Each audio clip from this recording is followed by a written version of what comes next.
guys, Logan here for a new video, and today we have a video coming from SpeedSociety.com. It's a video of an S10 reportedly being repossessed. Y'all be the judge of it. Here's the video right here.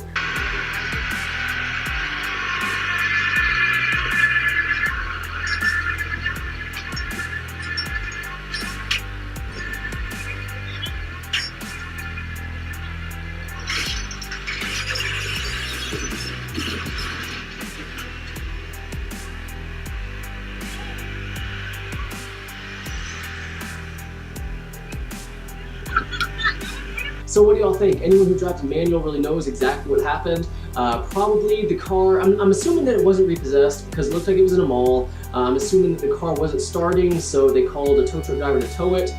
It was probably the key was in ignition so that they could turn the wheel and steer it.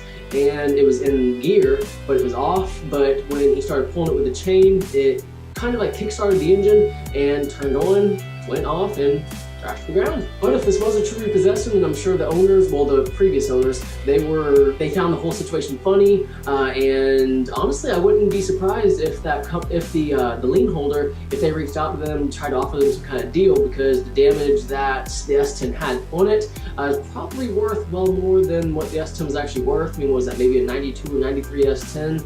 That thing should be paid off 10 times over, really. But who knows? I'm sure that somebody out there has financed a truck like that old, with that little value with it. So who knows? But guys, that will be it for today's video. Let me know what y'all think down in the comments if y'all think this was a repossession or whatnot. I mean, I would almost think that if it wasn't a repossession, then the car, I mean, why tow the truck, you know? So it might have been a repossession, who knows? But again, who's gonna have a loan out on a 92 S10? But guys, I really do hope you enjoyed this video. If you did, please like it, please subscribe. And as always, have a great day.